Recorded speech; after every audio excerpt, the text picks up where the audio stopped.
Ya, Bismillahirrahmanirrahim. Assalamualaikum warahmatullahi wabarakatuh. Waalaikumsalam. Waalaikumsalam warahmatullahi Waalaikumsalam warahmatullahi wabarakatuh.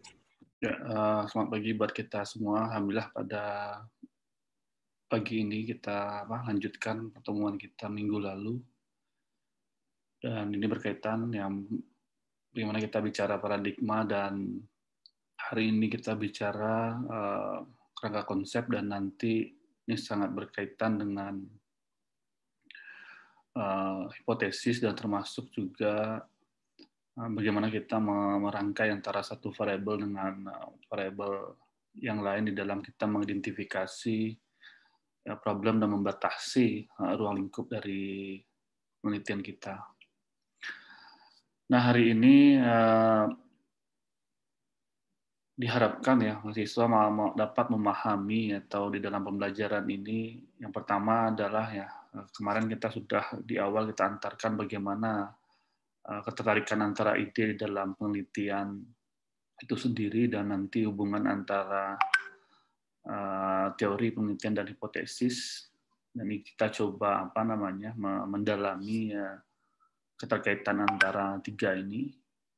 Dan tentu nanti juga bicara literatur review dalam kerangka teori dan tentu bagaimana nanti langkah-langkah yang kita jabarkan dan membangun proses kemarin pendekatan deduktif ya dari kerangka teori menjadi sebuah kerangka konsep, dan selanjutnya bagaimana memahami konsep ya, perbedaan antara kita mengkonstruk ya atau konstruk indikator dan variabel itu sendiri. Dan kita lihat nanti contoh-contohnya ke depan. Nah, yang pertama saya hanya memberikan gambaran ini mengulang kepada Anda bahwa ini menjadi semacam tool ketika Anda membangun sebuah ide penelitian itu, ya Anda bisa mengevaluasi dari sini apakah kita menjadi me first, me better, dan me too. Tentu diharapkan ya biar Anda tidak secara cepat di reject ya atau ditolak oleh pembimbing Anda, ya posisikanlah diri Anda itu yang nomor 2 minimalnya gitu, menjadi me better tadi, kita lebih baik dari yang sebelumnya. Nah, tentu membuat penelitian yang lebih baik kuncinya adalah di tahap ini ya tentu Anda memahami yang existing dalam hal ini adalah ketertarikan dalam penelitian yang Anda ingin dalami dan sudah sejauh mana penelitian itu sudah dilakukan oleh orang lain. Dan tidak usah muluk-muluk, mulai dari studi settingnya, lokasinya, dan termasuk juga di dalam yang selama ini ya di antara Anda sudah melaksanakan penelitian itu Pak tidak. Nah, tentu kalau konteks membuat me better, tentu salah satu kunci tadi adalah Anda memahami dan mendalami dengan baik ya, yang menjadi interest Anda ke depan. Nah, berbeda dengan bicara me first. Kalau me first ya tentu ini lebih ketertarikan itu, interest itu lebih dilihat dari ya isu yang terkini ya, yang biasanya evidence dan juga penelitian-penelitian atau topik-topik mengenai yang baru itu memang agak sulit. Nah, tapi di sini tantangannya Anda lebih lama mengkonstruk dibandingkan Anda membuat menjadi me better gitu. Karena memang yang selalu yang pertama itu meyakinkan dan membangun itu menjadi tantangan. Nah, saya kira itu jadi target di dalam nanti Anda membuat apakah namanya skripsi, tesis, atau disertasi, yang kalau istilahnya kalau di buku luar negeri itu namanya ya tesis saja. Nah, bedanya istilahnya nanti pembagian ya undergraduate tesis, ya postgraduate tesis seperti itu. Oke. Nah, jadi seperti yang saya sampaikan, jangan nanti ketika kita membangun sebuah kerangka konsep, ketika kita bangun sebuah hipotesis yang kita batasi di dalam kerangka konsep itu, jangan terlalu banyak kita referensi yang diambil itu dari textbook yang sifatnya ya grand theory yang sudah baku gitu. Nah, kalau ingin mengembangkan ide lebih dalam itu lebih banyaklah kita mereview dari penelitian yang sebelumnya. Nah, saya ingatkan yang penelitian sebelumnya ini orang banyak tidak mahasiswa banyak putus asa saja karena lebih instan memang dapat dari textbook gitu. Nah, sedangkan textbook tidak up to date dibandingkan kita kalau menelaah melalui jurnal atau penelitian-penelitian sebelumnya yang sudah terpublikasi. Nah, padahal ide itu sebenarnya sudah ada, ya kita aja yang belum baca karena kita hanya baca buku teksnya saja. Nah, disinilah nanti perbedaan itu. Nah, jadi ini saya ingatkan bahwa lebih banyaklah di posisi yang di kanan ini Anda mereview dengan baik, dan itu kan bisa memformulasikan sebuah hipotesis yang lebih tajam dan tentu ada keterbaruan di dalam membangun ide penelitian tadi atau memberikan solusi ke depan. Nah, kalau kita lihat, jadi ada yang menguntungkan kita. Jadi ketika proses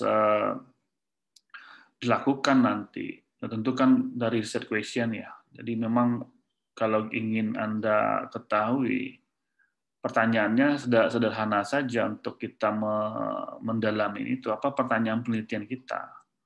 Research question itulah yang nanti akan kita formulasikan menjadi sebuah hipotesis. Nah, kalau nanti ini pertanyaan penelitian kita aja belum terbayang, ya ini Anda sulit. Anda harus melihat gap antara teori atau memang faktanya di lapangan. Baru ketemu gap itulah yang akan dijadikan bentuknya apakah pertanyaan penelitian atau statement yang harus dijelaskan. Ya, saya ulang lagi ya, dua bentuknya akan nanti kita coba yang akan ketemu nanti ketika ada gap antara bagaimana fakta di lapangan dengan kerangka teori yang dibangun itu atau konsep itu. Nah, bentuk muara itu adalah dua. Ini keluar di ujian. Yang pertama adalah apakah dia bentuknya statement atau pernyataan yang akan diverifikasi melalui hipotesis nantinya diformulasikan. Yang kedua adalah pertanyaan penelitian atau research question ya. Jadi disitulah nanti hipotesis itu diformulasikan. Jadi bentuk hipotesis itu bisa berupa statement atau question. Ini mohon Anda ingat betul nanti. Nah, ketika itu dilakukan, nah maka nanti kita menentukan bagaimana menjawab itulah, pilihlah metode yang tepat untuk menjawab pertanyaan itu atau memverifikasi statement itu. Makanya metodologi dibutuhkan. Nah, baru ketika metode ini tepat kita lakukan, tentu kita melaksanakan penelitian dan nanti hasilnya bisa kita interpretasikan. Nah, yang tadi saya katakan, beruntungnya itu adalah kalau kita mempunyai pengalaman dan review dengan baik, itu akan mudah dia. Nah, yang paling berat itu memang ya Anda fresh graduate seperti ini, karena memang pengalaman di lapangan belum ada, berbeda dengan orang misalnya yang sudah bekerja atau kalau dulu banyak yang di 3 intake itu yang sambil bekerja, yang sudah di dinas atau sudah malang buana juga di Puskesmas, dia punya pengalaman di situ. Dia punya data juga. Ini kan lebih mudah membuat research question atau statement tadi. Nah, di kita tentu lebih banyak kita mencari data-data awal atau tadi saya katakan mereview dengan baik dari penelitian sebelumnya. Nah, inilah muaranya nanti dan ujungnya sama dengan kita melihat paradigma tadi bahwa apakah ini membuat isu baru, masalah baru, dan itu menjadi telah topik penelitian yang akan nanti kita bangun yang selanjutnya seperti itu. Dan inilah siklus yang di awal kita sampaikan, sebuah riset artinya sebuah pencarian yang berulang-ulang untuk mencari sebuah kebenaran dan tentu menjadikan sebuah solusi ke depan, akan menjadi masalah yang baru. Nah, selanjutnya adalah bagaimana kita mendefinisikan itu. Yang pertama adalah kita perlu melakukan yang namanya membuat general statement dulu, atau membuat pernyataan masalah secara umum, dan kita melihat secara alamiah masalahnya seperti apa, mengurainya, dan nanti dengan masalah yang ada kita menyandingkan atau membuat semacam literatur review yang kita sediakan dengan komplit ya atau komprehensif supaya kita mendukung dari rincian dari problem itu. Nah, salah satu juga untuk kita bisa bisa mendefinisikan problem itu, salah satunya memang mendiskusikan ide-ide melalui diskusi. Nah, biasanya diskusi ini salah satunya, kalau tidak ya semua supervisor atau pembimbing, ya Anda juga bisa nanti dengan pengelola program di lapangan yang di tempat lokasi Anda teliti. Ya, tentu dalam hal ini kalau bicara konteks kesehatan, ya, dinas kesehatan, puskesmas, atau di rumah sakit seperti itu. Nah, ini bisa dibangun di situ. Nah, yang artinya yang terakhir adalah ya supaya kita lebih tajam nanti melihat problem ini, identifikasi masalah ini yang akan kita angkat. Nah, kita mengulang kembali atau menguraikan yang general itu supaya nanti akan lebih spesifik kita akan batasi. Itu biasanya di proses review yang terakhir. Nah, jadi langkah-langkahnya adalah yang ini nanti yang Anda lakukan, jadi tugas Anda ke depan, coba nanti Anda buat. Pertama adalah bagaimana mengidentifikasi apa menjadi fokus area penelitian Anda. Ini coba diidentifikasi dan diuraikan. Nah, interestnya apa, dan nanti fokus dan termasuk juga lokus gitu. Kalau lokus itu kan studi settingnya di mana. Nah, yang kedua nanti diuraikan, dijabarkan dari identifikasi tadi, disesuaikan evidence yang ada, dan baru nanti Anda pilih sebuah topik, dan nanti topik itulah yang akan menjadi interest Anda yang sudah dijabarkan dari identifikasi masalah yang sebelumnya. Nah, yang keempat adalah jadikanlah ini bentuk nanti sebuah pertanyaan atau pernyataan dalam hipotesis. Ini tadi yang saya sampaikan. Jadi jelas urutannya. Nah, langkah-langkah ini yang Anda coba. Bayangkan kalau dari sekarang Pak interest saya aja belum tahu Pak apanya. Ini Anda perlu harus banyak baca dan Anda kembangkan ke depan yang kemungkinan mana yang tertarik Anda lakukan penelitian dan bisa Anda kembangkan idenya ke depan. Nah, setelah diformulasikan, dibuat pernyataan atau statement tadi, nanti baru diformulasikan ini menjadi sebuah tujuan. Makanya nanti kita jabarkan apakah dia menjadi sebuah tujuan mana yang tujuan umum dan tujuan khusus. Nah, tentu tujuan umum yang sifatnya general dan detailnya untuk menjawab per masing-masing tujuan itu yang kita buat tujuan khusus. Nah, sebenarnya ini langkah-langkah untuk kita membuat di bab 1 ya di proposal skripsi kita. Nah, yang selanjutnya adalah pastikan bahwa studi yang kita lakukan ini benar-benar realistis ya kalau bahasanya, realistis dan layak untuk diteliti. Berdasarkan tujuan penelitian. Kenapa saya bilang layak dan realistis ya? Karena juga ada, idenya bagus tapi butuh waktu lama untuk kita mendapatkan hasilnya. Nah, ini kan akan tidak realistis kita ini. Anda mau tamat 4 tahun atau 8 tahun ya nggak mungkin gitu. Nah, satu lagi adalah secara layak gitu. Layak dalam hal ini tidak hanya bicara konteks dari ruang lingkup wilayahnya, termasuk juga nanti kalau bahasa istilahnya adekuat ya, memadai di dalam nanti kita menguji secara statistik. Nah, ini juga kadang-kadang kelayakan itu yang dilakukan. Jangan nanti sampelnya cuma 5 Pak, ya apanya yang kita dapatkan dari 5 orang gitu kan. Nah, berbeda kalau konteks kuantitatif. Mungkin akan berbeda kalau modelnya adalah kualitatif ke depan. Nah, yang terakhir adalah memang langkah-langkahnya ini perlu nanti di double check ya, di review kembali studi area. Nah, termasuk tadi kelayakan tadi ke sinkronisasi antara knowledge gap yang kita dapatkan dari uraian identifikasi masalah itu, dan nanti kelayakannya nanti ini kita bisa pastikan bahwa ini bisa dilanjutkan. Dan ingat, salah satu yang penting nanti di dalam membuat menjabarkan problem ini di dalam sebuah nanti kerangka konsep itu adalah Anda mampu merumuskan masalahnya. Nah, merumuskan masalah itu tentu membuat statement yang tadi, apakah bentuknya statement atau apa research question nanti ke depan. Oke.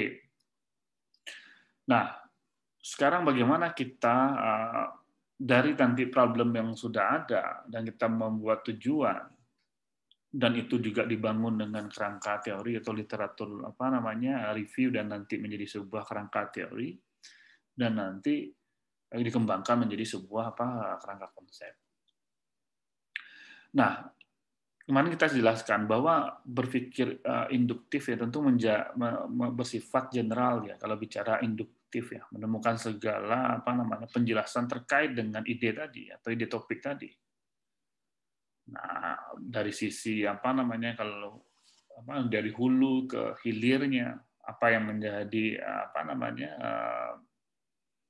penyebab dan apa menjadi akibatnya ke depan. Dan itu harus berpikir komprehensif kita melihat.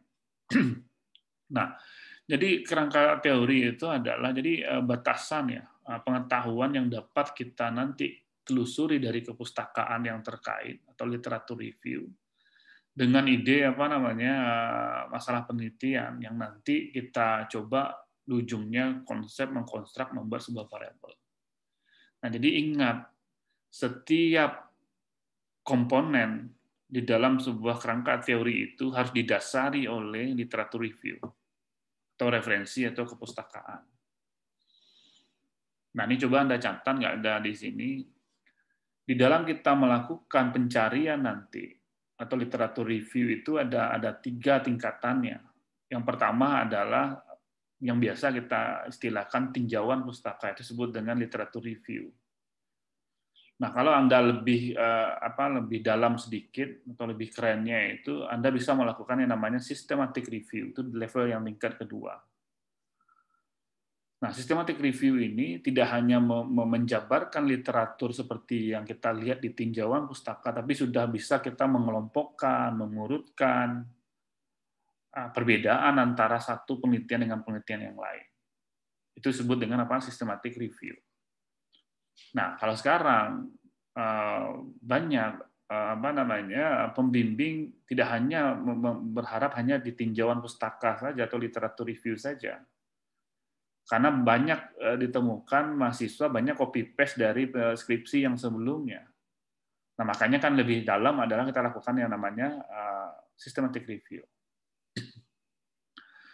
Nah, itu yang kedua. Sedangkan di yang ketiga adalah tingkat selanjutnya adalah itu yang kita coba yang disebut adalah namanya meta-analisis.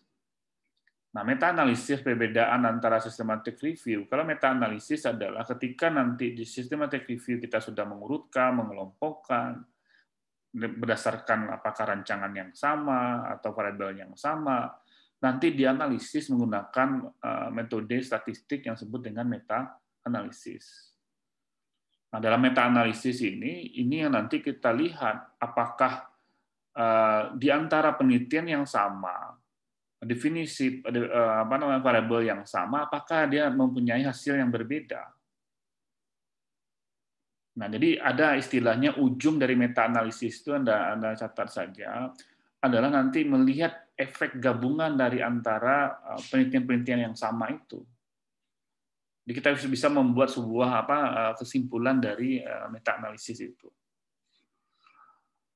Nah, bisa saja nanti kita melihat antar variabel antar penelitiannya atau nama istilahnya intranya dan juga ada internya. Di antara menjadi nanti ada istilah dua ya, bicara random effect dan peak effect-nya. Nah, kalau Anda ingin mendalami itu, Anda bisa nanti mengambil mata kuliah systematic review dan meta analisis. Biasanya di peminatan EPIT itu wajib dan mungkin di peminatan lain bisa menjadi mata kuliah pilihan. Oke.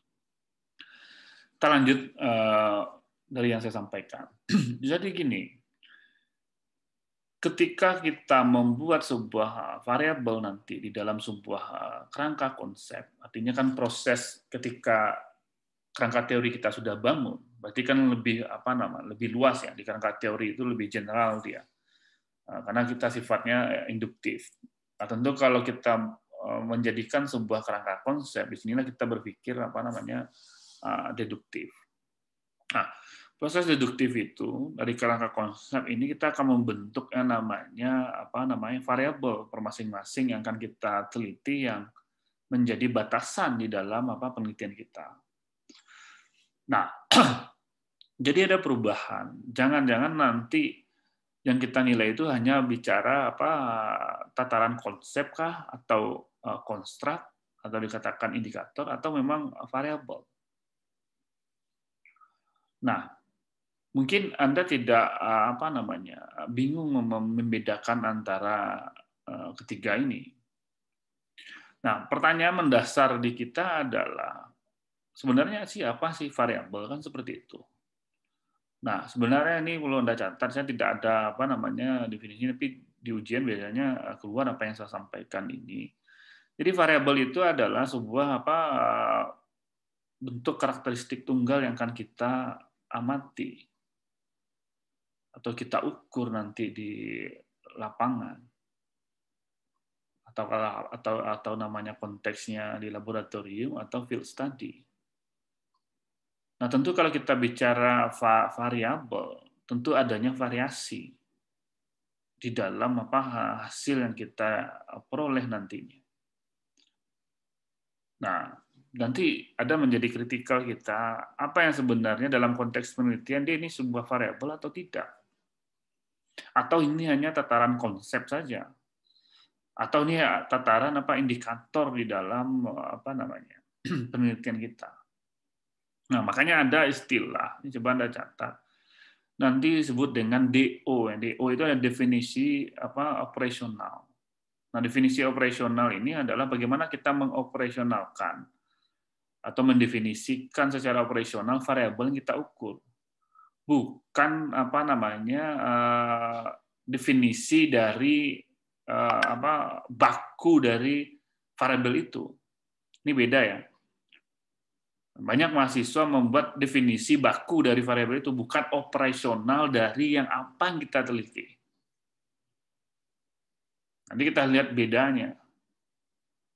Ya, sederhananya saja, misalnya kita ambil variabel yang kita ukur adalah suhu. Nah, biasanya mahasiswa membuat suhu adalah kan seperti itu, bla bla bla bla. Sedangkan dia suhu yang dinilai bukan pengertian suhu yang definisi baku suhu. Seharusnya suhu yang diambil adalah variabel ini karena memang parameter suhu yang diambil dari data laporan misalnya. Nah, seharusnya Anda definisikan bukan definisi suhunya, tapi adalah definisi tadi, ini berdasarkan dari laporan kah atau memang hasil pengukuran, kan beda. Nah, seolah-olah suhu yang didefinisikan yang benar-benar seolah-olah dia mengukur suhu itu. Padahal dia hanya mengambil data dokumen dari, anggaplah BMKG, yang kita dapatkan dari data laporan. Nah, seharusnya dia mengambil data laporan itu yang didefinisikan, bukan seolah-olah suhu itu diukur di lapangan. Ini banyak mahasiswa yang salah total ya kalau di penelitian. Makanya bukan definisi baku istilahnya, tapi adalah operasional bagaimana substansi variabel itu diukur di lapangan. Nah, ini sebagai contoh kita bisa lihat perbedaan. Jadi anggaplah di dalam kita membangun sebuah penelitian, ternyata ada salah satu anggaplah mungkin kita menganggap awalnya dulu adalah sebuah indikator apakah itu variabel atau itu konsep, bicara suatu kekayaan gitu. Kekayaan salah satu kontribusi besar terhadap misalnya anggaplah status kesehatan ujungnya yang akan kita nilai ke depan gitu. Nah, ternyata kita tahu bagaimana kita mengukur kekayaan itu kan gitu. mengatakan seseorang ternyata berbeda, status kesehatannya bagus kalau orang yang kaya misalnya dibandingkan orang yang miskin. Nah, tentu bagaimana indikator seseorang dikatakan dia kaya? Bagaimana kita menilai seseorang itu mengatakan dia kaya dan tidak kaya gitu. Nah, tentu kan kita uraikan dia menjadi sebuah indikator. Apa saja? Oh ya, ada pendapatan, ada aset misalnya, mungkin ada yang lainnya. Ya sama juga waktu itu mahasiswa ini menarik juga waktu masih ada baru-baru sebagai contoh BPJS ya, baru merger dulu, orang bicara Asgas dulu menjadi BPJS, jaminan kesehatan. Jadi mahasiswa ini melihat bagaimana jaminan kesehatan ini terhadap dosen di UNAN gitu. Ya, mahasiswa FKM yang meneliti itu, dan menariknya adalah ternyata saya sebagai terpilih sebagai salah satu responden. Nah, dan Pak izin Pak Dev, saya ingin menanyakan ingin mewawancara Pak Dev terkait penelitian saya karena Pak Dev terpilih menjadi salah satu responden. Ya kan saya senang juga. Penelitian Anda apa masalah ini Pak jaminan kesehatan. Nah, jadi menarik ketika saya diwawancara ditanyakan ya mulai dari karakteristik saya, Pak Dev PNS dari tahun berapa, ada punya istri dan jumlah anak berapa kan seperti itu. Sampailah pertanyaan jaminan kesehatan ini. Nah, tapi sebelum bicara jaminan itu yang menarik saya adalah bicara pendapatan ini. Ditanyalah ke saya, Pak Dev pendapatannya dalam 1 tahun berapa? Jadi menarik juga. Iseng-iseng saya jawab. Saya sebenarnya ingin mentes kuesioner dari yang dia buat, tapi saya jawab, pendapatan saya setahun 1 miliar, saya bilang. Kaget mahasiswa ini. Pak Dev kalau 1 miliar, ya gaji Pak Dev segini, berarti Pak Dev kategori ya dikatakan ya kaya juga nih, dibilang. Atau dia bicara kekayaan dia.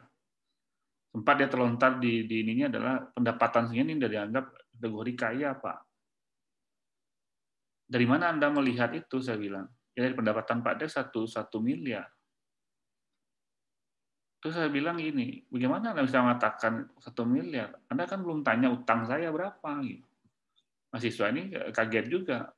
Emang kenapa Pak Dev? Utang saya, Anda tahu nggak utang saya berapa? Utang saya 2 miliar. Saya udah minus 1 miliar nih dalam 1 tahun ini. Di situ baru dia ketawa dia bahwa oh ya instrumen saya ini nggak bisa dinilai hanya bicara pendapatan saja. Tentu kan ada piutang. Anda kalau kan ada itu kalau calon pejabat itu kan namanya LHKPN ya. Yang biasanya kalau calon menteri, calon KPK atau presiden kan dilihat LHKPN itu laporan harta kekayaan. Itu sangat rigid sekali itu. Tidak hanya bicara pendapatan, hutang, semua piutang juga dinilai. Nah, itu sulit kalau sifatnya variabel yang kita anggap tadi variabel, dia sifatnya itu masih terkomposit beberapa indikator. Nah, seharusnya kita akan lebih tajam lagi dia menjadi sebuah variabel yang kita ukur. Supaya nama variabel itu bukan kekayaan, tapi bisa saja kita melihat lebih spesifik. Berapa pendapatan? Ya, misalnya nama variabelnya pendapatan per tahun. Atau Anda buat pendapatan, tapi nanti di definisinya Anda jelaskan pendapatan dalam hal ini adalah per tahun. Itu sangat jelas gitu. Bukan bicara kekayaan. Atau kita menilai aset misalnya, total aset yang kita nilai. Nanti kita bisa lihat bagaimana hasil dan tingkatannya. Nah, ada juga mahasiswa membuat nama variabelnya adalah aksesibilitas. Ini kan juga sifatnya lebih masih general gitu, belum bicara variabel. Dibuatlah judulnya aksesibilitas anggaplah vaksin misalnya atau kontrasepsi misalnya. Ternyata bicara aksesibilitas itu WHO juga banyak indikatornya. Mulai dari ketersediaan, keterjangkauan, kesesuaian, dan sampai juga bicara kualitas. Nah, awalnya kita tidak tidak sejelimet ini ternyata. Jadi tapi kalau kita buat konteks di lapangan itu menarik juga. Ini contoh ya, waktu saya menilai aksesibilitas ini bicara kontrasepsi. Waktu pas bencana saya menilai. Jadi waktu itu ditanya apakah ya salah satu itu kita tanyakan, Ibu mendapatkan kontrasepsi, ketersediaannya bagaimana? Ibu dapat diperoleh dari dilihat dulu tempatnya gitu kan, apakah di Vaskes atau di klinik atau di tempat yang lain gitu. Bagaimana ketersediaannya? Nah, dijawab oh ya tersedia, ada, kita dapat gitu. Nah, ternyata kalau kita rujuk ke lanjutkan misalnya bicara keterjangkauan. Ternyata berbicara keterjangkauan dia ada dua konsep di situ. Yang pertama yang terpikir sama dia bicara jarak, dan selanjutnya bicara biaya. Nah, ini kita juga harus pilah nanti. Nah, di sinilah butuh mendefinisikan secara operasional harus jelas. Masuk ketersediaan apa, masuk keterjangkauan apa. Nah, contoh misalnya, kalau kita hanya melihat ketersediaan, apakah Ibu dapat mendapatkan kontrasepsi? Iya, saya dapat, Pak. Apa yang Ibu dapat? Kondom. Padahal yang dibutuhkan adalah bukan kondom. Dia misalnya pil, karena gempa pilnya putus gitu. Tidak peroleh. Yang dikasih hanya kondom. Berarti apa? Tidak sesuai. Ternyata aksesibilitas juga tidak sesuai ya. Yang lebih parah lagi adalah bicara kualitas. Bayangkan kalau dilihat itu apa Ibu dapat, oh ya, saya yang saya inginkan juga kondom. Sudah sesuai. Tapi kondom yang saya dapat ini sudah expired, Pak. Karena juga ada kalau di Kemenkes juga menyediakan, itu pun juga karena stoknya di gudang ini. Nah, ini juga menjadi catatan kita juga bicara kualitas. Jadi memang tidak sederhana itu kita melihat. Nah, supaya nanti Anda ke depan benar-benar bisa mengukur secara jelas ya, mana yang tataran konsep, indikator, dan benar-benar variabel yang lebih terukur dalam hal ini.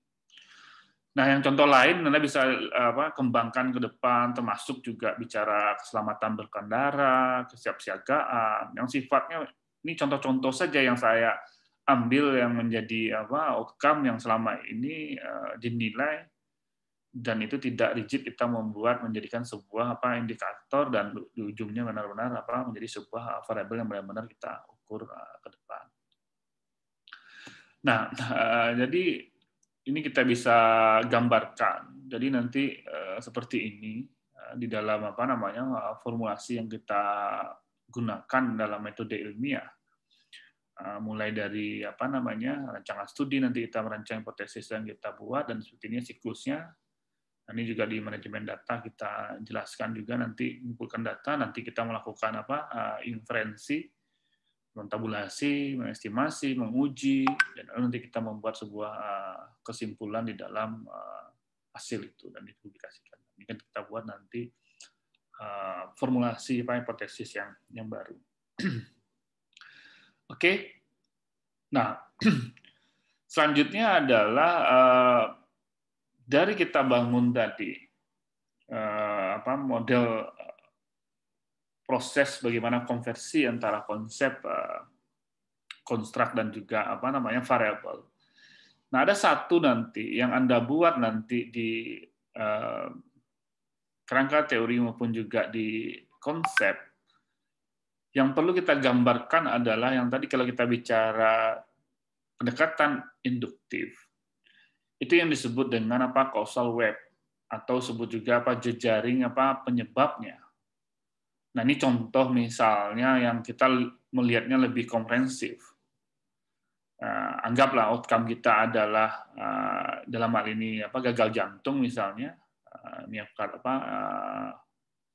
infarction gitu kan, kita bisa lihat infark miokard kan.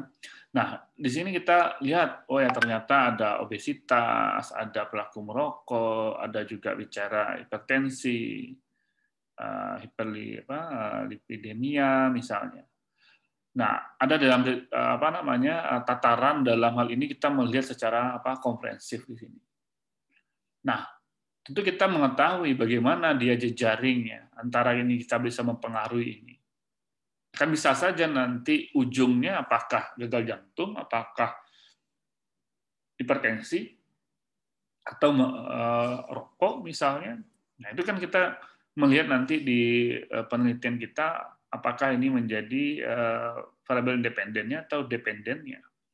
Nah, di situ kita melihat secara komprehensif di dalam tatanan dan juga kerangka teori yang dibangun berdasarkan teori yang kita sudah review dengan baik. Ini contohnya. Nah, ada contoh lain, ini contohnya misalnya kita ingin meneliti tentang bagaimana hubungan iklim dengan DBD misalnya, atau malaria atau penyakit yang sifatnya vector-borne diseases misalnya. Nah, ini kita juga lihat.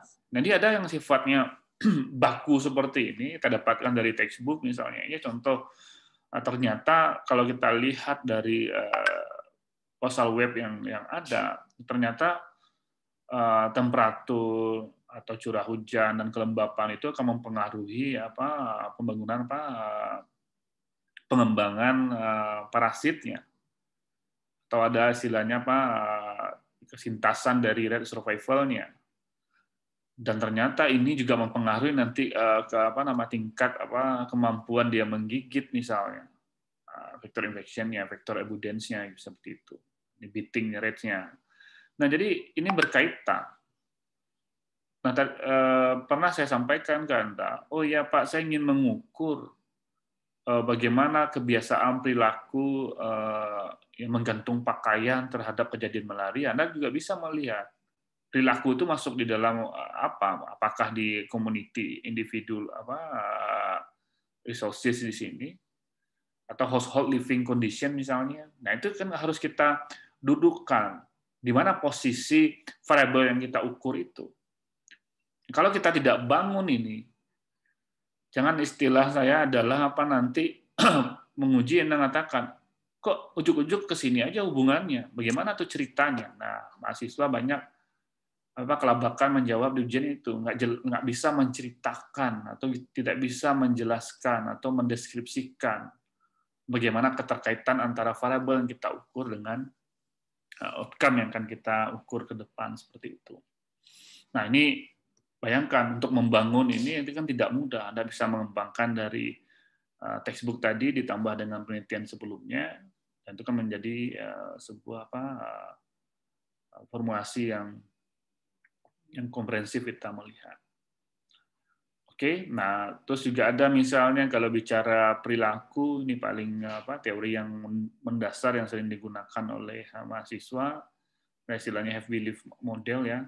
Nah, ini bagaimana linkage-nya ternyata ada faktor yang dimodifikasi, faktor yang bisa dimodifikasi, ada istilahnya kepercayaan dari individu bagaimana itu terbentuk sampai seorang individu itu berperilaku. Nah, disinilah proses nanti kita melihat. Nah, teori lain juga bisa ada istilahnya pressure and process planning model, dan tidak hanya bicara faktor dari sisi edukasi saja, dan kita juga ada pendekatan di fase 2-nya, bicara epidemiologi, ada social assessment, dan termasuk juga administratif dalam hal ini. Nah, ada pendukung, penguat, faktor di sini. Dan ada yang faktor yang sifatnya benar-benar yang sudah ada atau existing dalam hal ini. Nah, ini banyak pendekatan yang bisa Anda lihat nanti untuk membangun sebuah kerangka konsep ini. Ini contoh-contohnya saja. Nah, jadi ini contoh ya prosesnya. Ini teori bakunya. Kita bisa lihat namanya proses planning model ini. Dan ketika diimplementasikan ke dalam sebuah kerangka konsep dengan penelitian, outcome-nya di sini adalah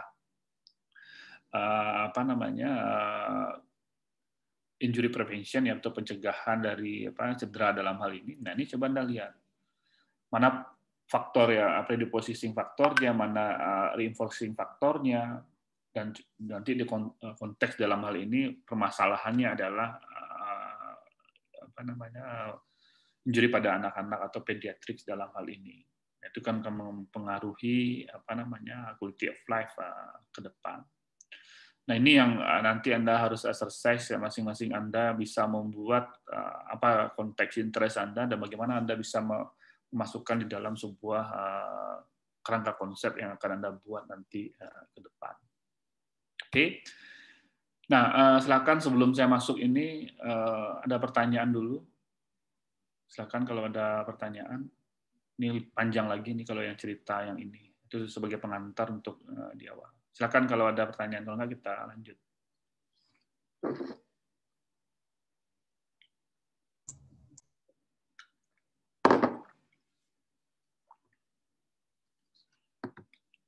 Oke ya, kalau tidak ada, saya anggap Anda sudah paham apa yang kita sampaikan.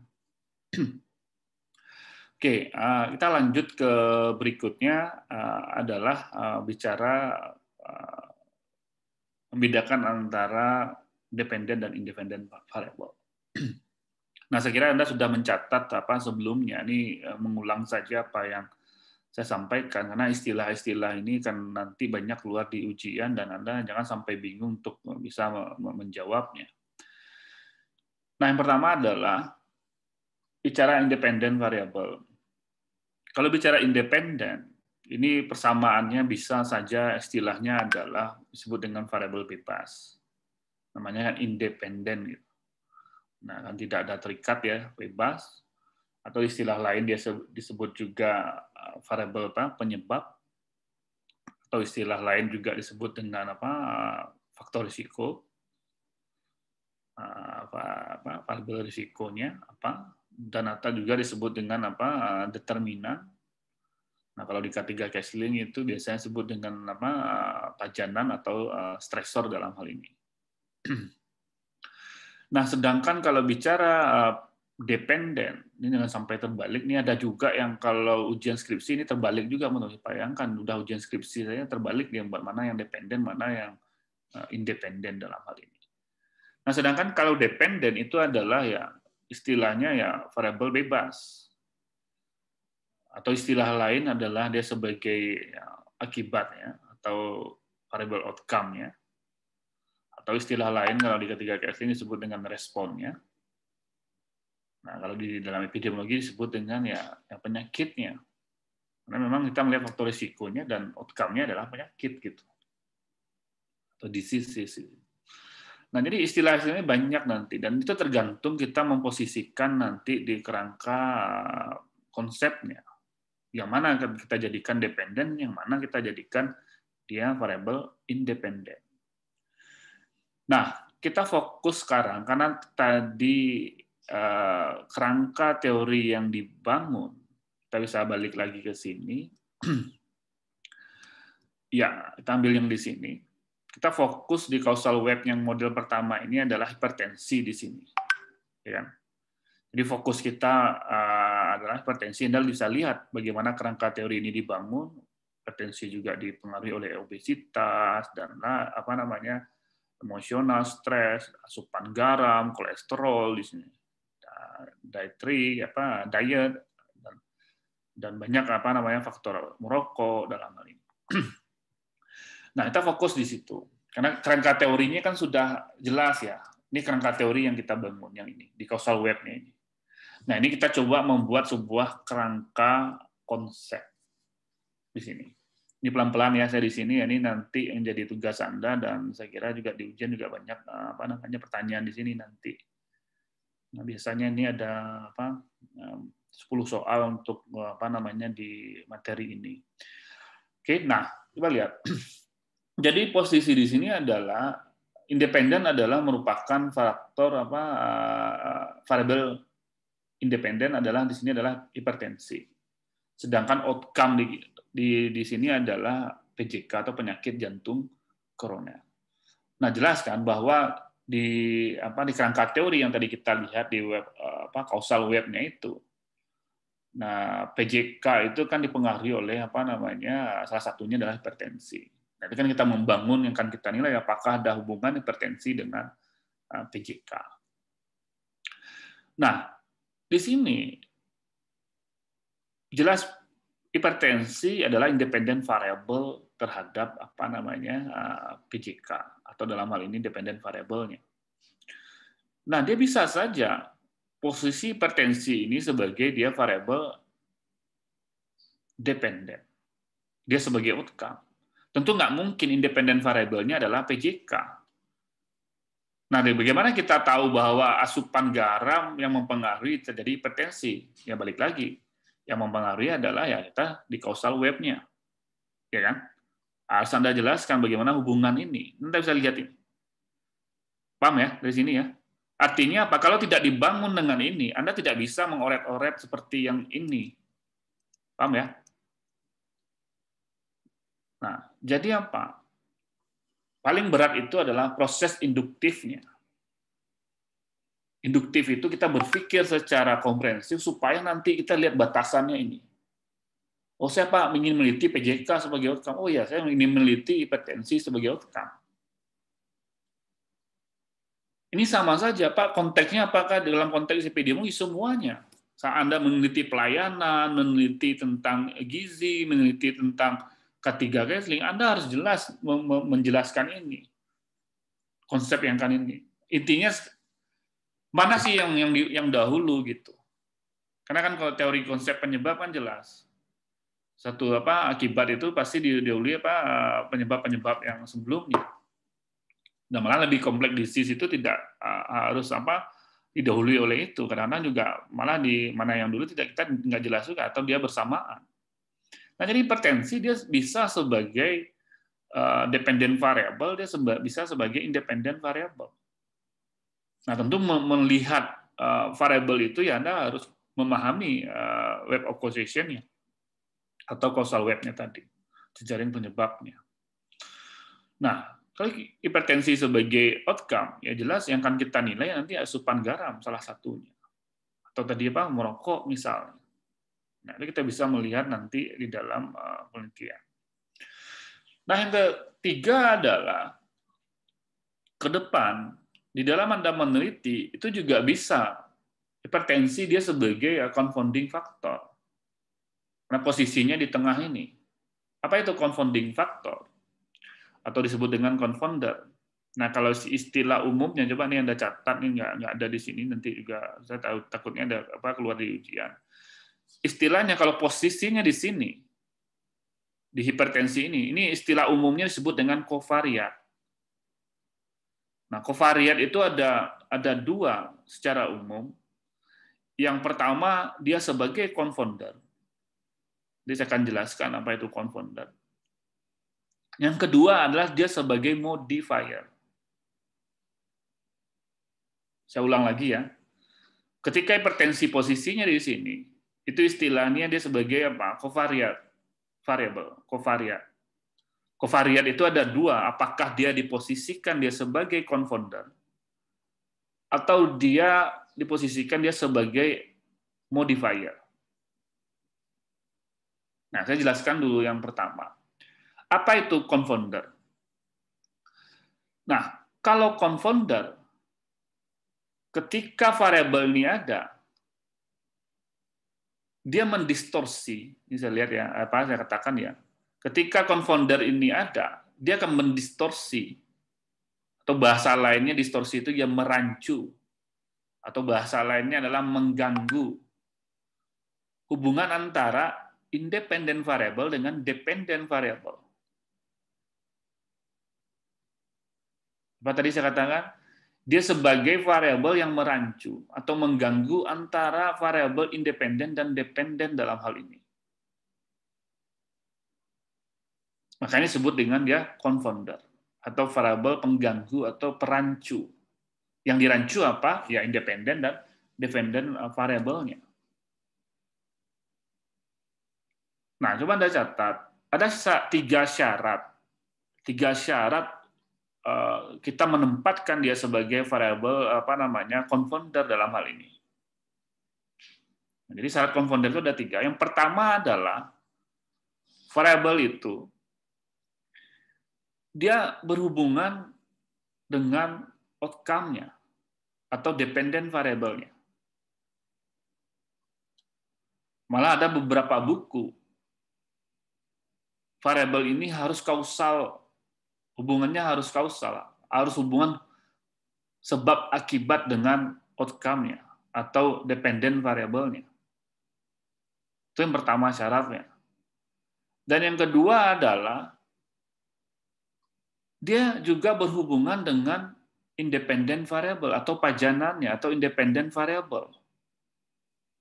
Meskipun ini tidak harus kausal. Paham ya? Tidak harus dia hubungan sebab akibat. Jadi yang jelas dia berhubungan antara pajanan dengan variable confounder ini atau independent variable, dan dia saling berhubungan. Bisa saja dia timbal balik seperti itu. Oke, itu yang kedua. Nah, yang ketiga adalah dia bukan variabel perantara, atau disebut juga intermediate variable antara independen dan dependen. Oke. Nah, saya kira cukup jelas ya, 3 syarat itu dia harus berhubungan dengan dependent variable dan malah sifatnya adalah dia kausal. Dia juga berhubungan dengan independent variable, malah juga timbal balik antara independen dengan confounder ini. Dan yang ketiga adalah dia bukan intermediate variable atau variabel perantara antara independen dan dependent variable. Oke, itu confounder. Nah, yang kedua adalah modifier. Modifier itu istilah lain disebut dengan efek modifikasi. Atau istilah lain adalah interaksi. Banyak istilahnya ya. Atau istilah lain adalah keberagaman efek. Kita sebut dengan heterogeneity of effect. Pak, bagaimana tuh konsep dari modifier ini? Nah, jadi efek modifikasi atau istilahnya interaksi ini adalah gini. Kalau tadi confounder, ketika ada variabel ini, dia akan merancu hubungan antara independen dan dependen. Oke ya, itu tadi confounder. Sedangkan kalau modifier, ketika variabel ini muncul atau ada, dia ada 2 opsinya. Ketika ini ada, bisa saja variabel ini akan meningkatkan risiko terhadap outcome-nya atau dependent variabelnya. Atau ketika ini ada, dia dapat menurunkan risiko outcome-nya atau dependent variabelnya tadi. Nah, kalau kita buat konteksnya PJK, apakah hipertensi ini ada efek modifier? Ya tentu apakah hipertensi dapat meningkatkan risiko PJK atau dia menurunkan risiko PJK itu sendiri. Nah, kalau kita exercise misalnya, kalau hipertensi jelas kalau kita lihat secara hipotesisnya tanpa kita mengukur di di lapangan nanti di penelitian, pasti hipotesis kita hipertensi dapat meningkatkan risiko PJK, ya enggak? Oke. Nah, pertanyaan saya adalah apa variabel ketika kita tempatkan di sini dia dapat menurunkan risiko PJK?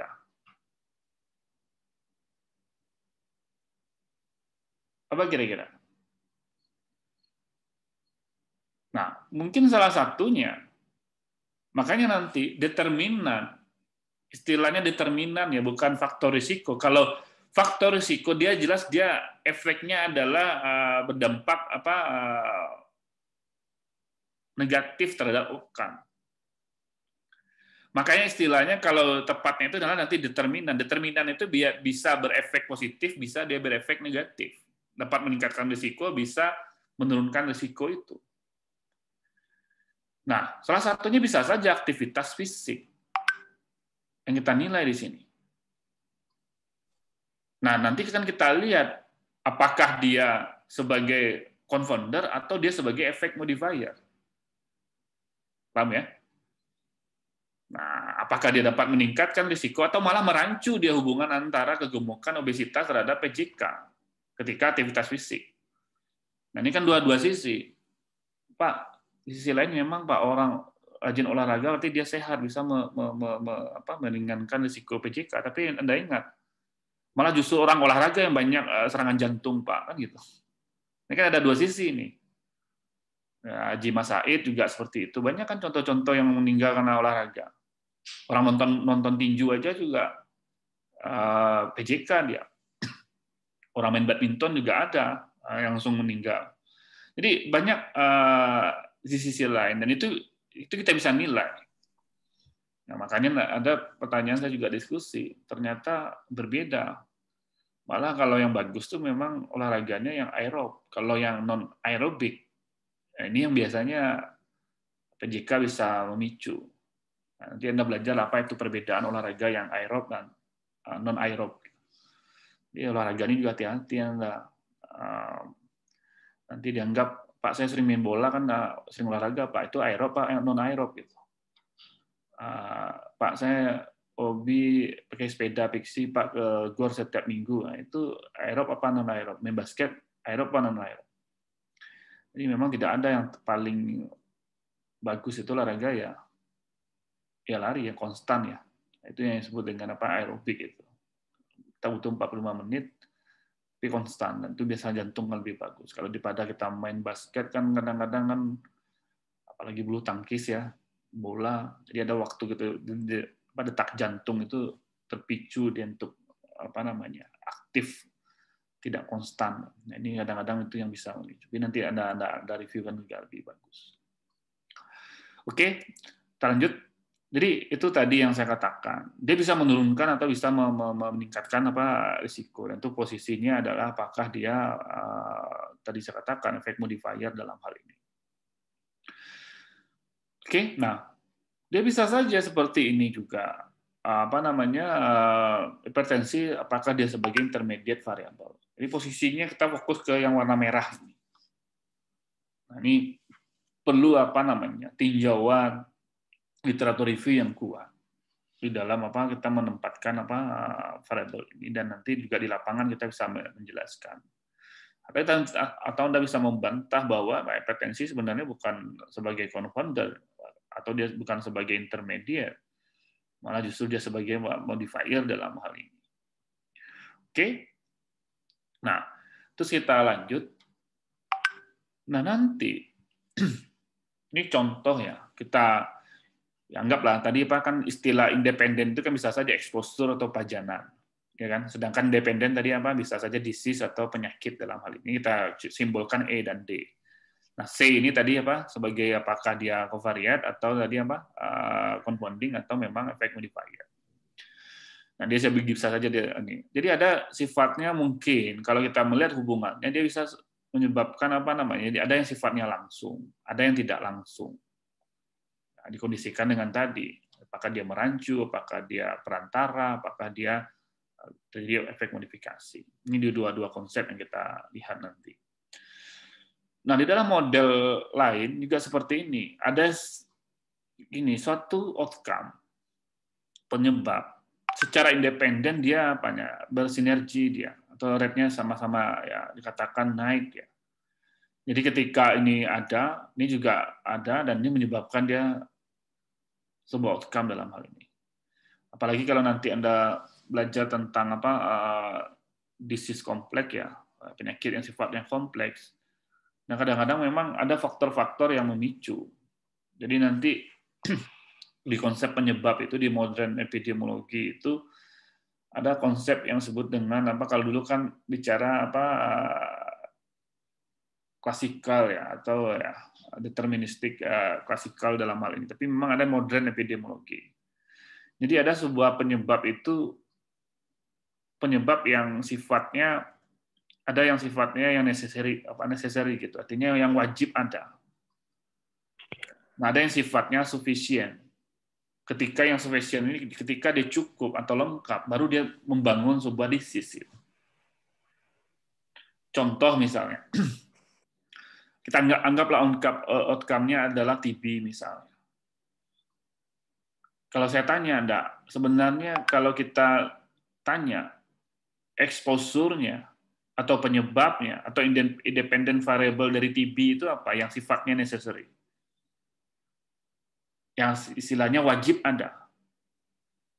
Ya tentu kalau orang TB pasti yang menyebabkan adalah apa, MTB-nya kan, Mycobacterium tuberculosis. Nah, tapi bisa terbentuk itu sekarang kita melihat tidak cukup itu. Apakah dia punya riwayat juga dengan kontak dengan TB gitu, atau selanjutnya dia apa namanya imun juga mempengaruhi dalam hal ini. Yang termasuk juga yang apa namanya komorbid dalam hal ini. Jadi banyak yang dibangun dalam konsep hubungan sebab akibat ini. Jadi ada dua pajanan yang bisa dia bersinergi, dia membangun sebuah disease. Jadi memang ada yang satu yang sifatnya yang necessary, yang wajib ada, dan bisa saja modelnya itu apa namanya yang sufficient tadi. Ketika dia cukup, dia akan membentuk apa namanya outcome-nya atau dependent variable-nya. Nah, yang tadi bersinergi dan ada memang harus ya dua-duanya baru dia terbentuk. Jadi kalau salah satu tidak ada, dia tidak akan membentuk itu sebuah outcome. Ini ada juga contoh-contoh yang bisa kita lihat. Jadi memang istilahnya kalau kompleksnya seperti itu. Jadi contoh misalnya gini, Anda secara genetik sudah sudah diklaim bahwa ya orang tua Anda misalnya CA mame misalnya, kanker payudara, dan kemungkinan ya secara genetik kita diturunkan juga untuk kanker payudara. Nah, kenapa dia berbeda? Ternyata apa yang memicu dia aktif misalnya CA mame ini? Nah, kan salah satu kan juga gaya hidup, pola makan, dan dipicu dengan yang lainnya. Saya juga punya teman, mamanya meninggal kanker payudara, ternyata teman saya ini, saya dulu kaget juga, baru cerita ternyata dia sudah CA mame ini sebenarnya sejak kuliah gitu. Akhirnya baru apa namanya sadar ketika sudah diklaim sudah stadium 4 dalam hal ini. Nah, saya juga menarik juga ya untuk Anda yang ini. Saya juga punya guru gitu. Sampai sekarang guru saya ini CA mame juga. Tapi ada juga yang menarik gitu. Dia punya kelompok gitu yang sama-sama kanker payudara di Padang ini juga. Dari 11 orang itu dia bilang tinggal ibu bertiga yang tersisa, Dev dia bilang. Sedangkan 7 teman ibu yang saya amami meninggal semua. Dan yang menarik adalah, ini menarik juga Anda teliti, dari yang 3 ini malah justru yang tidak kemoterapi. Jadi kekuatannya dia memang guru saya ini memang agak apa namanya ya taat lah gitu seperti itu. Dia lebih ini, tapi di sisi lain juga kadang-kadang dia sempat drop juga gitu, udah nggak tahan. Akhirnya juga sampai sekarang bisa bertahan juga, kan luar biasa juga gitu. Jadi memang ada faktor ya mungkin bagaimana kita bisa ada faktor-faktor yang sifatnya kita bisa kontrol gitu. Ini beda ya kalau bicara takdir ya beda lagi gitu. Nah, tentu kan semuanya ikhtiar, usaha. Nah, dan kadang-kadang itu termasuk juga ada kepercayaan dan termasuk juga stres. Coba Anda bayangkan kalau Anda sudah diklaim sekarang ternyata payudara Anda besar dan tanpa sadar, dan ternyata selama ini nggak pernah cek, Anda anggap saja oh ini alamiah, tapi ternyata pas Anda screening Anda diklaim. Nah, mungkin Anda sudah selalu stres. Apalagi Anda masih muda, masih kuliah, dan ke depan bagaimana? Ada yang teman saya itu yang bukan guru, yang teman saya itu memang hobinya makan steak ini. Dibilang karena saya orang kesehatan gimana, Dev dia bilang, saya ini memang waktu SMA, waktu kuliah, waktu saya di Bandung itu kalau makan saya ini, dia memang pencinta ya makan-makan yang bakar-bakar ini. Ada nggak ininya? Orang tuanya ini udah meninggal nih, saya amame. Sering juga diskusi sama saya kan. Ya tentu Saya hanya bilang saja, saya yakin secara genetik kamu udah ada bibit itu. Siapa kalau yang artis di internasional itu yang saya lupa ya, Angelina Jolie ya kalau nggak salah itu, yang istrinya Brad Pitt dulu itu. Itu adik kakak juga, si Amame juga itu. Malah yang siapanya yang sudah meninggal adiknya apa orang tuanya gitu. Nah, itu juga menarik dia berupaya sekarang bagaimana ikhtiar untuk itu. Inilah kadang-kadang kompleks disease, yaitu salah satu ya kayak kanker, diabetes mellitus itu luar biasa kemana-mana. Kalau ibarat kita bicara jejaring penyebab itu kemana-mana dia.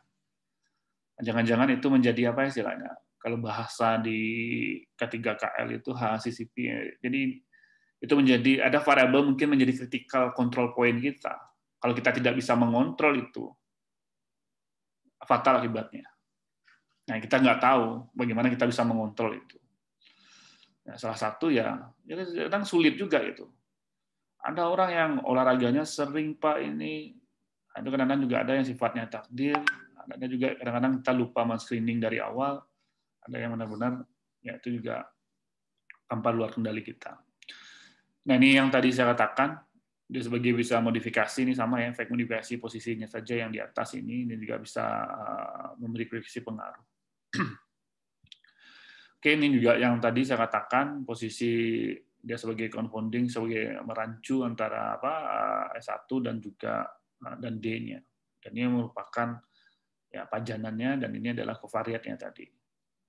Dan misalnya salah satunya itu adalah melakukan nanti analisisnya, ya Anda bisa menggunakan stratifikasi atau multivariat analisis nanti di analisis statistiknya. Nah, ada yang seperti ini, satu pajanan 3 outcome, atau bisa lebih, multiple outcome, atau multiple akibatnya, atau dependent variable. Nah, ini saya contohkan tadi. Kalau kita anggap pajanan ini adalah diabetes mellitus, nah bisa saja di outcome-nya ini adalah ya PJK, hipertensi, katarak, semuanya bisa. Kalau DM itu semuanya bisa. Ini yang kadang-kadang kita perlu waspada juga. Kalau istilah orang penyakit gula ya, penyakit gula atau orang awak kan. Ini memang ini perlu diperhatikan. Dan ternyata bukan gula permen yang kita minum, tapi malah makanan yang mengandung gula yang asli yang benar-benar kita perlu kontrol ke depan. Nah, ini yang banyak biasa mahasiswa buat ya, kalau istilah dalam statistiknya ini model prediksi ya. Jadi semua faktor-faktor, ya makanya judulnya faktor-faktor. Kalau di dalam skripsi dia buat semuanya akan merujuk ke situ. Dan kita melihat bagaimana apakah paling dominan di antara faktor ini atau memang kita membuat memprediksi mana faktor yang bersamaan dan tinggi faktor risiko di antara semua faktor yang terlibat. Ini modelnya nih, model prediksi. Kalau ini adalah modelnya ada model, kalau yang tadi ya yang ini adalah model analitik ya seperti ini. Oke, nah jadi gini. Jadi pertama adalah kalau bicara ini udah mau kesimpulan kita. Jadi bicara kerangka konsep, uraikan tentang bagaimana hubungan antara variabel terkait dalam masalah utama yang akan kita teliti. Artinya akan bicara outcome-nya. Dan yang kedua, mempermudah pemilihan desain penelitian kita, memberikan informasi yang jelas. Kita apakah memang bicara perspektif kah, apakah retrospektif, atau memang at the same time gitu, atau waktu bersamaan. Nah, itu kita bisa melihat arahnya bagaimana. Jadi ada istilahnya kalau nanti rancangan studi ada bicara direction-nya, bagaimana dia arahnya, dan yang kedua adalah timing-nya, waktunya. Nah, yang ketiga adalah tentu proses deduksi dari kerangka teori untuk membatasi ruang lingkup. Itu inti dari kerangka konsep. Proses deduksi, bukan induksi. Induksi kan kita membangun kerangka teori. Nah, yang keempat adalah ini dibuat diagram. Ingat, namanya diagram bukan alur atau bukan langkah-langkah, ini berbeda. Karena juga nanti ada prosedur, ada alur, ada langkah-langkah. Apalagi kalau penelitian Anda di laboratorium. Nah, biasanya yang kita buat adalah diagram konsep. Nah, bukan alur atau langkah-langkah penelitian dalam kerangka dari rancangan penelitian kita. Nah, pertama jelas nanti kita bisa mendeskripsikan, menjelaskan, atau menjelaskan sederhana yang bagaimana rangkaian penjelasan yang masuk akal dalam pertanyaan penelitian kita. Dan ini juga kerangka konsep digunakan sebagai tools bagaimana kita menyaring, memilih pertanyaan penelitian itu. Dan jelas kerangka itu menjadi sebuah acuan di dalam kita membuat struktur literatur review-nya atau tinjauan pustakanya nanti. Nah, nanti yang terakhir adalah jelas kita akan membatasi batasan studi kita. Kalau tidak, banyak sekali yang kita akan teliti. Nah, apa yang diperlukan membangun sebuah kerangka konsep? Nah, ini lebih banyak ke konteks ke teknis lapangannya ya. Ini contoh untuk mahasiswa atau pembimbing. Pertama ya tentu Anda mengetahui pengetahuan secara teknisnya atau substansi dari apa yang akan kita teliti. Nah, latar belakang, pengalaman, data, dikumpulkanlah ini dulu untuk membangun itu. Ini kan yang dilakukan pada tinjauan di pendahuluannya. Nah, yang kedua adalah ya telaah literaturnya ini. Jadi terkait dengan teori ini, konsep dan hubungan apa yang terjadi dan mengapa. Ini kan perlu dibangun di situ. Nah, kalau keterkaitan dengan penelitian, bagaimana peneliti sebelumnya mengatasi problem itu yang sebelumnya, yang sama, dan apa yang telah mereka pelajari. Jadi jangan sampai gini, ini sih konteksnya di S2, bukan di S1. Jadi ada seperti ini. Mahasiswa nggak paham apa yang diteliti, dan si dosen bukan bidangnya juga yang menjadi topiknya. Akhirnya jalan di tempat dua-duanya gitu. Bayangkan kalau nggak cepat dicarikan solusi, ini kan jalan di tempat. Akhirnya mahasiswa bayar yang dirugikan mahasiswa. Ini jangan Anda sampai juga seperti itu nanti. Anda menawarkan ide, tapi Anda ditempatkan dosen yang tidak paham ide itu. Atau bukan bidangnya. Ya kan? Nah, itu akan menjadi berbenturan dia. Itu yang biasanya jalan di tempat tadi. Nah, ini memang harus yang cocok. Makanya kalau bisa, makanya ada cara penyaringannya seperti ini. Dibangun dulu dari interest Anda, nanti didokumentasikan, dan nanti baru diusulkan oleh prodi, dan prodi akan menentukan siapa pembimbing Anda. Nah, yang ketiga adalah jadi penelitian lain dan teorinya, jadi bagaimana pendekatannya, bagaimana arah penyelidikannya, relevan atau tidak, jelas atau tidak. Nah, ini yang harus sebagai pertanyaan-pertanyaan ini sebagai kritikal Anda nanti untuk membangun itu, untuk literatur review. Jadi nggak sekedar copy paste saja. Ini saya lihat ya, karena Anda penelitian Anda outcome-nya hipertensi, ya cari aja skripsi hipertensi, Anda copy paste semua. Nah, Anda tidak melihat yang tadi ini, pertanyaan-pertanyaan ini. Apa yang sudah ada, bagaimana arahnya, apa yang akan dipelajari, apa yang akan kita buat ke depan. Gitu. Nah, biar nanti ini akan lebih tajam. Makanya yang sekarang, saya punya bimbingan ada 7 paling 6 orang gitu kan. Ada yang cepat, ada yang lambat. Masalahnya di sini aja nih. Si mahasiswa ini nggak mampu menjelaskan itu. Nah, selama ini karena copy paste saja dan dia tidak membaca dan tidak mendalami. Akhirnya ketika kita kan bimbingan pakai Zoom juga, ditanya ini nggak ngerti, ditanya kenapa, ini gimana? Ya sebenarnya kan proses itu kan juga proses defend juga. Jangan dikatakan ujian skripsi itu hanya pas di ujian aja. Justru yang paling berat kalau sama saya pas bimbingannya itu. Anda kalau nggak siap, nggak mempersiapkan Anda pelajari, banyak Anda tidak tahunya gitu. Nah, lebih bagus gini, jangan terlalu buru Anda baca dulu. Ketika Anda baca baru kita diskusikan. Jadi jangan Anda membawa untuk konsul itu kosong gitu. Setidaknya ada clue yang akan Anda diskusikan dan pembimbing akan membantu dan bisa menjelaskan. Nah, baru Anda dapat pencerahan dan Anda akan lebih bersemangat. Tapi kalau tidak, ini sulit juga nanti ke depan. Jadi kerangka konsep bisa bentuknya ya diagram chart, ya ini macam-macam model, ada 3D diagram gitu kan. Tapi yang lebih banyak kita menggunakan apakah mind map itu. Ini istilah-istilahnya saja, ada overlapping cycle, apalagi jika misalnya kalau di AKK kan pendekatan sistem dan lain-lain gitu untuk kita bisa lihat.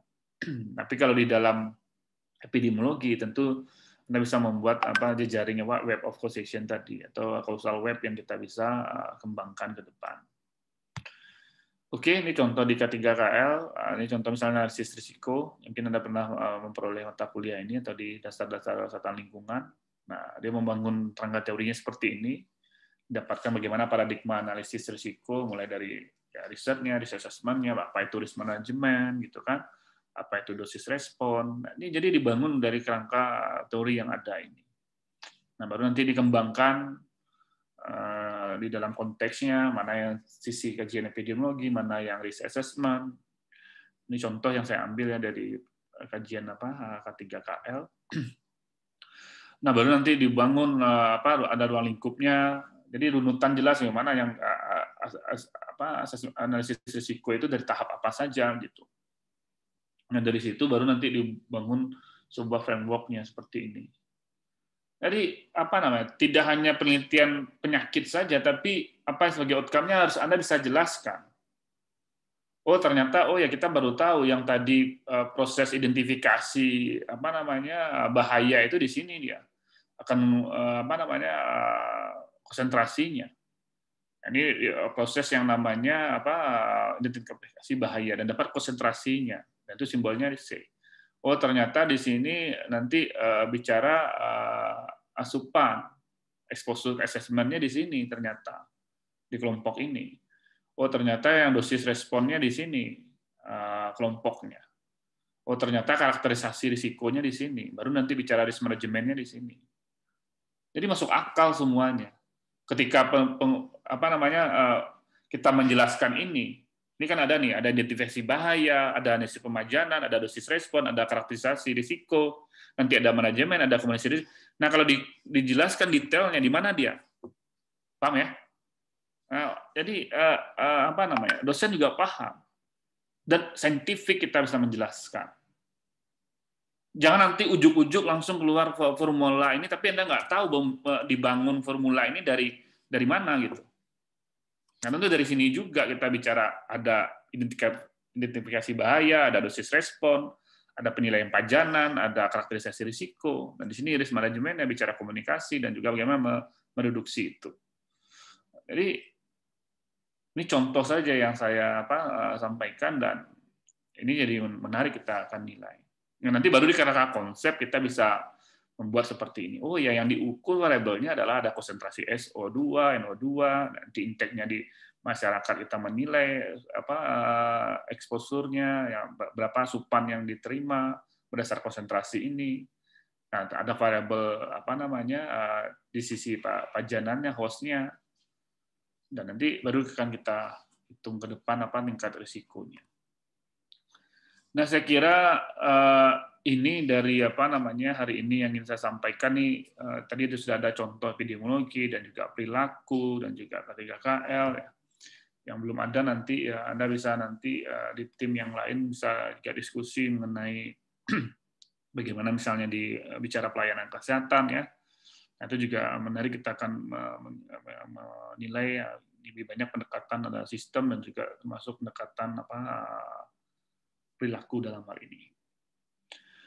Oke, nah saya kira ini dan ya minggu depan kita mungkin masuk ke rancangan atau hipotesis nanti ke depan. Ya, silakan kalau ada pertanyaan. Kita buka sebelum kita akhiri hari ini. Ya, silakan. Ini kalau nggak ada, Anda siap ya ujiannya, saya itu aja yakini ke Anda, kalau enggak ya pasti Anda sudah siap. Dan saya pasti yakin Anda baru sadar indah pertemuan ketiga ini, Anda baru yakin kalau Anda nggak masuk, Anda nggak bisa jawab. Saya yakin betul itu. Karena banyak nanti exercise-nya, nanti kita kasih contoh-contoh apa yang kita jelaskan nanti ke depan. Yang sudah-sudah ini. Oke, silakan. Mungkin ada contoh apa yang ingin Anda tanyakan terkait dengan penelitian ini. Bisa di-unmute kan ya?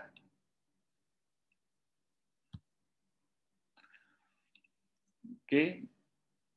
Nah ini terkait dengan apa ya? Saya nggak tahu dicoba lagi belum island ini, saya nggak bisa akses kalau kita jaringan dari UNAN ini masih terkendala ya. Kecuali nanti kita ganti aksesnya ke jaringan apa menggunakan handphone baru bisa. Itu pun juga lambat gitu. Nah kalau tidak nanti ya Dayan bisa apa namanya absennya bisa direkap lagi aja karena memang kalau kita andalkan yang dari island nanti kasihan yang tidak bisa akses gitu. Nah, nanti kalau bahan ya, nanti sekaligus ya. Mudah-mudahan hari ini kita bisa upload semua bahannya dan sekaligus bahan yang untuk impian minggu depan. Juga ada bahan-bahan tambahan yang mungkin tidak saya jelaskan ke Anda, tapi Anda bisa juga baca, nanti juga bisa dijelaskan oleh tim yang lain. Oke, silakan kalau tidak ada kita cukupkan. Izin bertanya, Pak. Ya, silakan. Perkenalkan Pak, saya Aji Fauzan Rifki, Ya. Pak. Mengenai covariate modifier yang tadi, Pak. Ya. Misalkan covariate-nya itu aktivitas fisik begitu, Pak. Berarti itu bisa jadi dua bentuk ya, Pak. Misalkan dia rajin, itu bisa jadi menurunkan risiko. Sedangkan kalau misalkan dia malas aktivitas fisik, itu nanti meningkatkan risiko. Kira-kira apakah bisa seperti itu, Pak?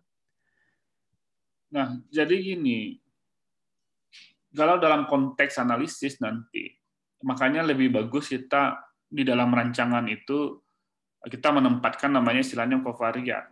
Covariat dalam hal ini kita bisa nanti akan menganalisis apakah dia sebagai tidak hanya dari sisi efek modifier saja, tapi dia bisa saja apakah dia sebagai confounder atau dia sebagai apa modifier juga bisa dua-duanya. Nah, modifier dalam hal ini ya nanti kita lihat hasilnya apakah dia sebagai dapat menurunkan risiko atau dapat meningkatkan risiko dalam konteks penelitian kita. Nah, tapi kalau dibangun kerangka teori itu tadi saya katakan kalau dibangun kerangka teori karena ada dua sisi itu ada dua-duanya hasilnya yang berbeda gitu. Makanya dalam systematic review yang harus kita kuat. Karena ada sebagian penelitian mengatakan dia meningkatkan risiko, sedangkan di sisi lain ada juga dia mengatakan dia menurunkan risiko. Malah mungkin ada juga yang mengatakan dia sebagai confounding, yang merancu hubungan variabel independen dan dependennya.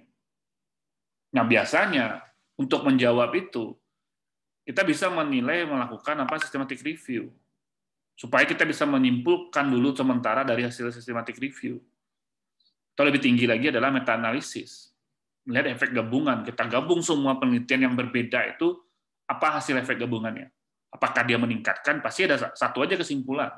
Apakah dia bermakna, dia mengatakan dia berhubungan variabel ini, meningkatkan atau menurunkan, atau dia arahnya negatif, ya sifatnya protektif, gitu, atau dia dapat meningkatkan risiko itu. Atau memang sama sekali tidak ada hubungan. Nah, sama juga kita menilai, misalnya, mereview misalnya ada dulu salah satu contoh misalnya efek dari sakit kepala menggunakan kopi minum kopi yang mengandung kafein dengan yang tidak gitu. Itu juga menarik gitu kita nilai. Gitu. Tapi kan artinya ada keberagaman efek itu yang akan kita nilai ke depan. Tuh. Jadi jawabannya tergantung konteks kita menempatkan tadi. Yang jelas kalau di posisinya dia di covariate berarti kita bicara nanti pendekatannya sifatnya analitik. Yang uji yang kita lakukan, analisis yang kita lakukan ya bisa saja uji confounding atau uji interaksi atau dalam hal ini disebut dengan efek modifikasi. Seperti itu. Ya. Ya, nanti hasilnya ya tergantung hasil dari konteks penelitian kita. Nanti apakah kita mendukung penelitian yang meningkatkan risiko atau dari konteks penelitian kita apakah dia menurunkan risiko. Nah, berarti kan hasil penelitian kita menambah khasanah pengetahuan yang selama ini berbeda hasilnya. Ya, tergantung nanti metodologi, desain studi, termasuk juga jumlah sampel dalam. Oke, ada yang lain? Ya, ini nggak kelihatan di unmute dulu ya. Izin bertanya lagi Pak. Ya. Jadi misalkan Pak, salah seorang subjek kita ini punya kebiasaan gaya hidup yang bisa menjadi confoundernya itu Pak, dan sebelumnya itu tidak kita expect gitu Pak. Kita tidak nyangka ternyata dia punya kebiasaan ini dan itu akan mengganggu hasil dari penelitian kita. Nah, kira-kira itu akan dimasukkan sebagai catatan kecil atau footnote-nya begitu atau bagaimana Pak? Nah, itu kan berbeda ya. Kalau nanti kita menilai itu di sisi lain kita bicara jangan terjadi bias seleksi istilahnya, selection bias itu kita harus membuat inklusi yang jelas. Itu satu session lagi nanti di dalam sampel, termasuk juga error di dalam estimasi kita. Nah, ini kan kriterianya harus jelas. Nah, sama juga kita mengukur variabel. Ini ada contoh ya yang kita nilai. Dia mengambil penelitian tentang PJK di M. Jamil. Dan ternyata dari itu kan dia mengambil pasien yang sifatnya rawat jalan gitu. Nah, salah satu yang dinilai, ini saya kasih contoh, yang satu yang dia nilai itu adalah faktor risikonya DM, diabetes mellitus. Dan dia tanpa sadar pas penelitian itu, ternyata ada hari-hari khusus pasien DM ini yang datang. Itu hari Kamis. Jadi ketika dia menilai DM, 100% dalam respondennya itu adalah orang DM semua. Ya wajar lah, karena dia adalah hari Kamis terus kan gitu. Itu biasa seleksi. Akhirnya DM tidak menjadi sebuah variabel karena tidak ada variasi. Jadi jangan nanti di penelitian Anda itu 100% responden DM gitu, diabetes mellitus. Berarti kita gagal. Karena apa? Kita tidak mengeksklusi itu atau karena ada bias di dalam selection-nya gitu loh. Itu yang harus kita kontrol di awal. Nah, berbeda memang kita menilai confounder atau effect modifier itu sudah kita jadi tapis ya, di screening dengan awal. Karena memang itu yang akan kita nilai gitu. Atau memang bukan berarti tanpa orang yang DM seperti itu, karena memang ya kan tergantung dari inklusi yang kita buat nanti ya, dan termasuk juga eksklusi yang kita tetapkan di awal penelitian kita. Ya, seperti itu. Ini banyak sebenarnya bias-bias yang kadang-kadang kita tanpa sadar, ya itulah namanya karena penelitian. Kalau mahasiswa udah menyatakan itu, Anda jangan nangis juga waktu pas ujian, tapi Anda yang penting jujur saja. Nah, itulah keterbatasan kita, dan kita kan tidak tahu gitu. Dan dia baru sadar adalah ketika dan tahu bahwa hari Kamis itu ketika dia melakukan penelitian. Di awal waktu dia studi awal itu dia tidak tahu dan dia juga tidak menanyakan. Dan baru sadar ketika dapat hasil kok DM semua ya gitu kan, pas ini baru dia sadar. Iya, dia ngambil penelitiannya dan kebetulan setiap hari Kamis datang ke sini ya hari Kamis ya ini pasien DM semua. Jadi satu variabel DM ya artinya gagal dia menilai. Artinya itu kan akhirnya caranya gimana? Akhirnya membuat yang dirubah akhirnya judulnya. Jadi pasien DM kan gitu jadinya. PJK pada pasien DM akhirnya kan gitu. Sebenarnya 100% adalah DM gitu. Nah, terus ada juga gini, ini di rumah sakit nih hati-hati betul gitu. Ada gini juga. Dia pas ke rumah sakit data ini sulit untuk diperoleh RM-nya, rekam mediknya. Kan dapat dia 10-10 dulu dikeluarkan. Ternyata ada data BPJS yang lebih lengkap dan sifatnya itu terdokumentasi dengan baik gitu, nggak manual seperti satu-satu personal gitu. Nah, tapi biasanya apa? Yang tercover di situ adalah hanya pasien BPJS. Pasien yang non BPJS nggak tercover. Akhirnya nggak rubah lagi judulnya, artinya ditambahkan di inklusinya dan di di populasi itu dijelaskan bahwa penelitian ini adalah pada pasien BPJS gitu. Dan ini contohnya, tapi jadi tidak ada istilah Anda oh Pak gimana Pak, ya itu tadi. Tapi kalau Anda bohong ketahuan itu lebih parah, lebih bagus Anda jujur saja, akan ada solusi yang kita ini kan, karena itu ya kita boleh salah tapi kan nggak boleh bohong gitu. Ya, ada yang lain? Cukup? Izin bertanya, Pak. Ya, Tiara ya. Jadi gini Pak, saya masih agak sedikit rancu gini Pak, yang masalah covarian itu. Kan tadi kan ada dua kan Pak, yang confound yang mendistorsi sama modify yang memodifikasi kan Pak. Ya. Nah, misalnya Pak, kan ada soal misalnya contohnya itu dia kovariannya itu dia bisa menaikkan resiko dependen. Nah, tapi dia juga bisa berhubungan sama out dependen juga, Pak. Nah, itu gimana cara kita ngebedain dia itu yang konfon sama yang modified gitu loh, Pak. Soalnya masih bingung gitu, Pak. Kasih, Pak. Iya, jadi gini, bedakan gini ya, artinya kita kalau di dalam membangun kerangka konsepnya, tentu menempatkan itu tadi saya katakan setiap arah panahnya itu harus dibangun dengan teori yang ada. Itu yang pertama dulu. Bedakan ya, bedakan gini, membangun kerangka konsep dengan konteks hasil penelitian kita. Itu tadi kan juga pertanyaan Aji kan juga itu. Menempatkan variabel di kerangka konsep berbeda dengan nanti hasilnya gitu. Hasil dari analisisnya gitu. Nah, jadi gini, ketika kita, oke saya coba buka slide yang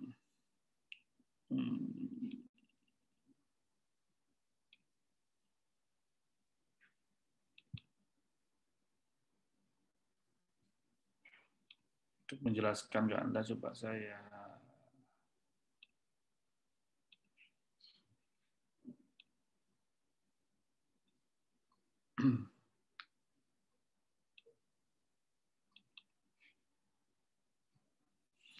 jadi gini.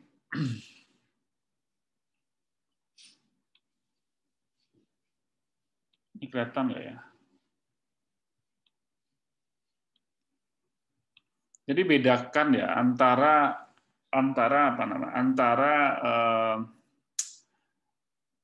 kita menuliskan di konsep dengan hasil penelitian kita. Ini tadi saya tekankan. Nah, dia posisinya kan di sini. Nah, ini saya katakan.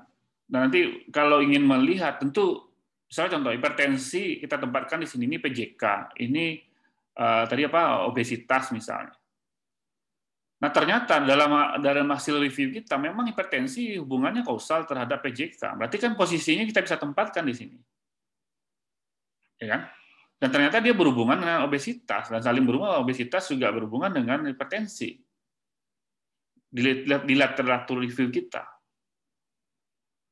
Pertanyaannya adalah, apakah nanti di konteks penelitian kita, apakah dia sebagai confounder apa tidak? Itu belum tentu, paham ya? Paham ya? Tapi secara teori, kita bisa menempatkan di sini, karena sudah memenuhi syarat itu. Ini ya, jangan bingung ya, bedakan konteks kita membangun kerangka konsep dengan hasil nanti di penelitian kita. Itu yang harus Anda bedakan. Nah, ini contoh sederhana nih. Seorang peneliti perusahaan mengatakan bahwa mencis menyebabkan CA paru.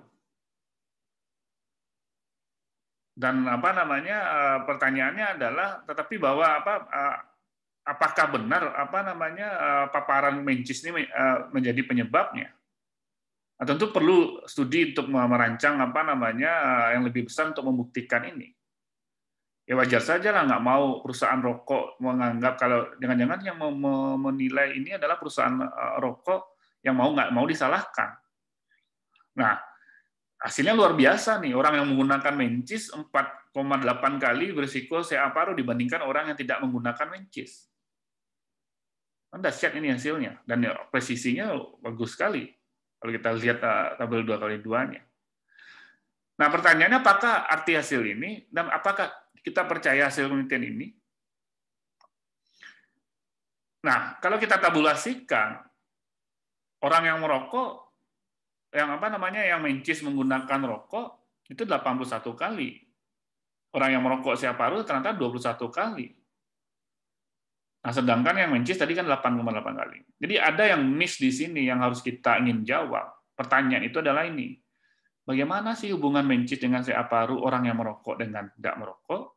Dan kita jawab juga bagaimana hubungan merokok dengan CA paru orang yang menggunakan mencis dengan tidak menggunakan mencis. Ini istilahnya di dalam epidemiologi namanya stratifikasi. Kita harus bisa menjawab ini.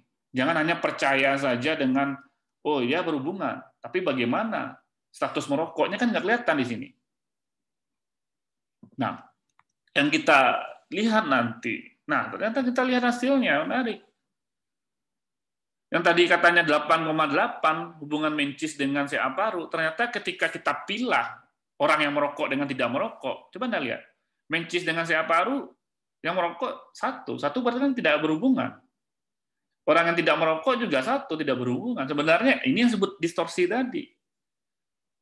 Jadi dirancu dia. Jadi variabel merokok menjadi perancu hubungan antara mencis dengan CA paru. Paham ya sampai sini? Nah, artinya apa? Ini kesimpulannya. Jadi tidak secara langsung berhubungan dengan CA paru sebenarnya, tetapi hubungan ini adalah sebuah kekeliruan atau kesalahan setelah kita stratifikasi dengan status merokok. Makanya faktor risiko merokok merupakan faktor ya pengganggu atau confounder dia terhadap hubungan mencis hubungan mencis dengan CA paru. Nah, kalau kita pilih bagaimana? Ya, ini yang keduanya, yang pertanyaan kita tadi. Hubungan rokok dengan CA paru, bagaimana dengan orang yang menggunakan mencis dengan tidak menggunakan mencis? Ya enggak? Ini bukan hubungan mencis dengan CA paru, tapi hubungan rokok dengan CA paru. Risikonya adalah 21. Ternyata apa? Yang menggunakan mencis dengan yang tidak menggunakan mencis, risikonya juga sama. Ya enggak? Enggak ada bedanya, enggak ada yang berbeda dia. Ya kan? Nah, ini kan sebuah kalau dipublikasi itu yang biasanya menjadi perancu dalam hal ini. Nah, jadi intinya tentu dia tidak merupakan confounder dia penggunaan mencis. Jadi kalau kita lihat kesimpulannya, kalau kita lihat dari hasil itu, yang benar yang ini apa yang ini? Gitu. Nah, tentu kalau kita sebagai confounder dia status merokok menjadikan confounder dia dalam hal ini. Nah, sedangkan yang ini adalah mencis bukan sebagai confounder. Nah, sedangkan di sini rokok sebagai confounder ya. Dalam konteks hasil penelitian, bukan di dalam tataran konsep seperti itu. Jadi kesimpulannya adalah ini, apakah ada hubungan mencis dengan merokok dengan CA paru? Jawabannya tidak ada pengaruh, ada efek. Tapi kalau apakah ada pengaruh merokok dalam hubungan mencis dengan CA paru? Ya ada, dia sebagai efek confounding. Jadi status merokok merancu hubungan antara mencis dengan CA paru. Oke ya, dalam hal ini.